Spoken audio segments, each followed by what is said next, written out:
So what's your number? No, this is not a boundary violation, but an honest question. What's your number? What's the number of times someone in a relationship, any kind of relationship with you, has to behave in a way that invalidates you, diminishes you, violates your rights, takes advantage of your vulnerabilities, leaves you feeling uncomfortable or even unsafe, steals your reality, or betrays you? What's your number?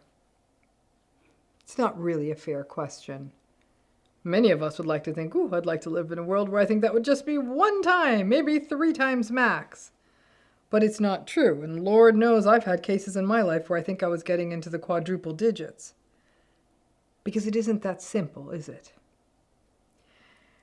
I have to say, professionally, my biggest source of personal stress, even in doing this YouTube channel these days, is how this subtle, challenging, painful conversation about narcissistic, antagonistic relationships has been absorbed into the public landscape and been sort of simplified and distorted into a very, again, simplistic and polarizing tennis match, with one side of people screaming, "Get out! They're toxic! They're narcissistic! Toxic, toxic! Run! Evil, bad! Go, no contact! Immediately block them!"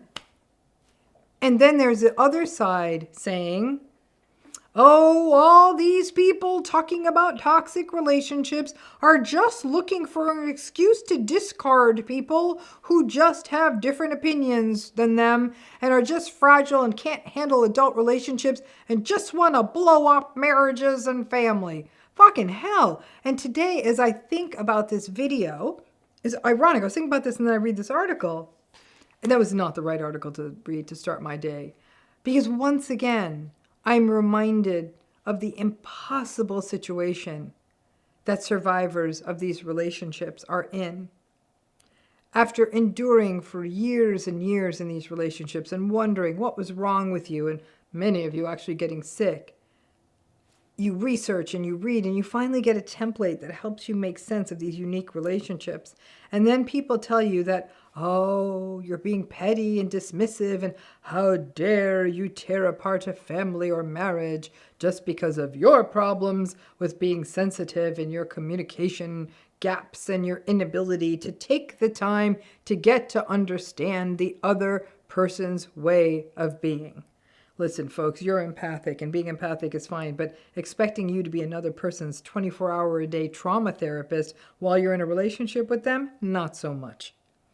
Because the assumption sort of becomes that if you can't figure out your way through a difficult, toxic, abusive, harmful relationship, then it's your fault.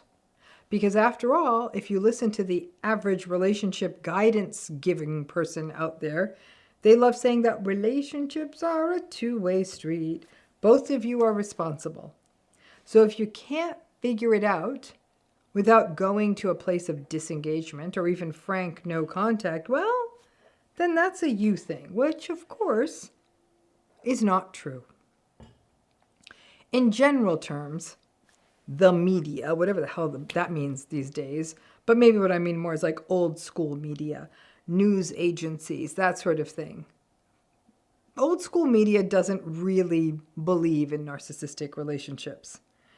They like to sell the false idea, and they like to give advice columns and articles that all relationships can be fixed, and we just need to take the time to understand the people who emotionally abuse us, and that narcissism isn't really a thing, or it's such a rare thing, so it can't be happening to so many people.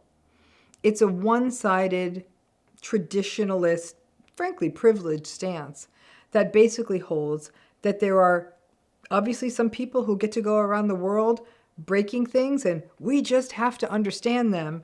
And on top of that, we have to clean up the mess of all the crap that they broke. So that the big hammer that the traditional, especially the traditional media world uses is, what they do is they try to avoid using the word narcissist. And sure, I'm willing to play ball on that.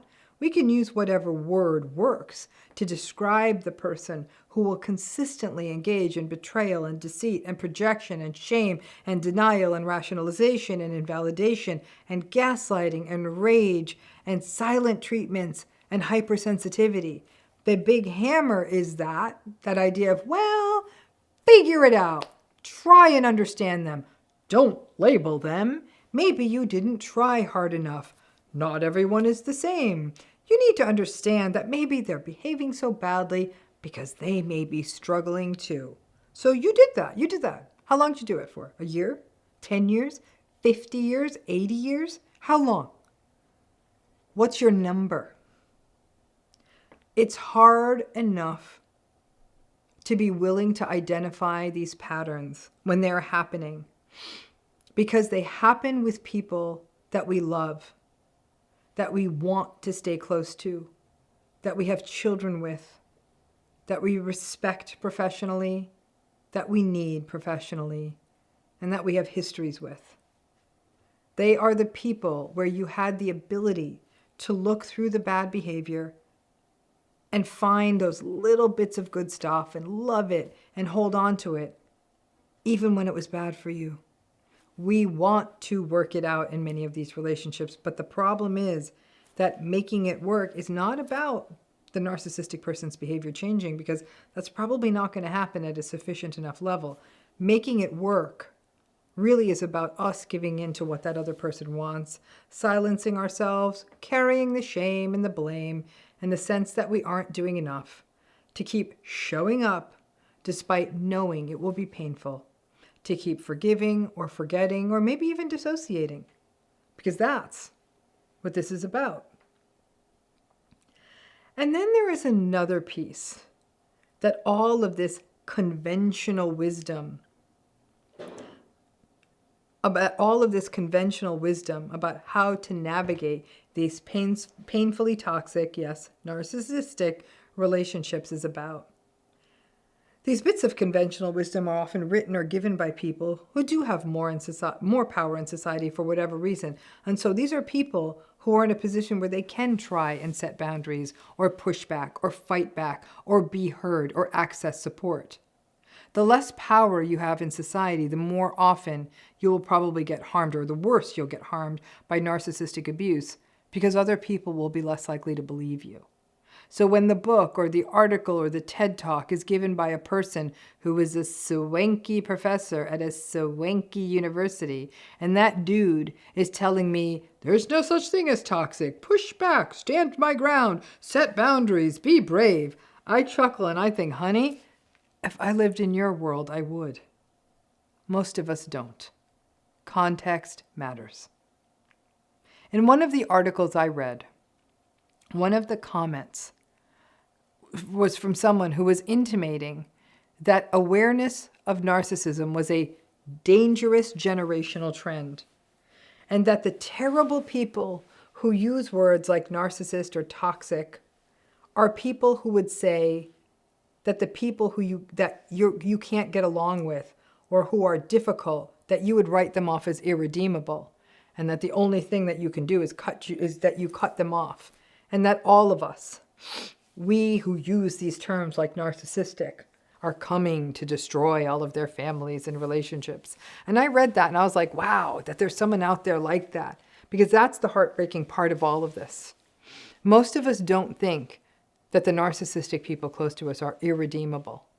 Most of us are really sad. We're sad that it couldn't be different. We want to love them and feel safe loving them. We spent years of our lives wishing it was different and trying to make it different, and ruminated countless hours and shed countless tears. We weren't sitting on some moral pedestal, saying, oh, you're narcissistic, or extolling how our parents or our partners or our friends or our bosses or our in-laws were irredeemable, terrible people. No. We hurt for them, for us, for the other people who are all harmed by all of it. But this idea that if we talk about these relationships and call them what they are, means that we're a band of villains come to ruin other people's relationships. It's interesting to me that people who comment this nonsense for a moment don't stop to consider that the vast majority of people would not distance from a relationship until they had already been crushed by it repeatedly. And these commenters don't stop to consider what kind of behavior was happening in that relationship that made someone want to disengage from it, leave it, or end it. What gets interesting is that a lot of this difficult person talk often focuses on the workplace. I also think part of it is because all of these expert dude authors probably don't even care about what happens in the really heartbreaking spaces like relationships and family, because it is, frankly, easier and cleaner and neater to talk about work. The rules are different there. Don't get me wrong. I mean, it's bad in the workplace. A workplace narcissistic situation can blow up your career. It can cause you untold anguish. It can harm your health. It can upset your life. It can screw up your finances. And if you can't leave the job, it can be an ongoing mess. But emotionally, it's a different game at work, where boundaries are different and trauma bonding and betrayal blindness may have a different look. Obviously there's exceptions, but by and large. Setting a boundary with a cheating partner is a lot different than setting a boundary with an asshole colleague.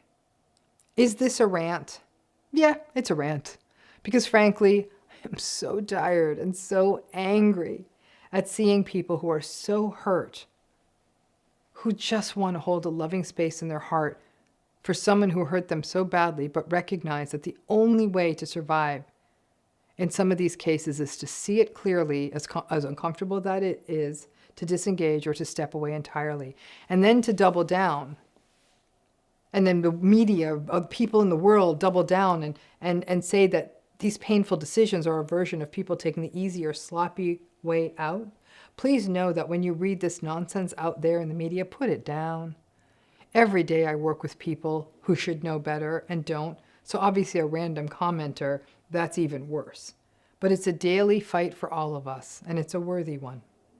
So maybe the question is not what is your number, but what's the number for the world? How many times do we have to be harmed in a relationship until the world is okay with us stepping back? My guess is that number is infinite, because many people would be willing to let you be sacrificed and their altar and their ideal that all relationships can be figured out, that forgiveness is always right. It always takes two to tango.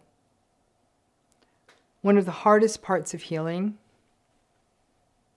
is to give up on what the world approves of and waiting for the world's approval. That moment, if you can get there, is a pivot point on healing for a lot of people. And maybe there is no number. Maybe it's just that one day we see it, we get it, we can't unsee it, and something in our heart clicks off, and that's just a feeling, it's not a number. Human beings and relationships can't really be reduced to red flags and numbers and boundaries and checklists of 5 ways to identify a narcissist. We're far more complicated. And when you throw toxic people and their stalwart enablers in a messed up world into the mix, that's something that formulas and numbers can't figure out.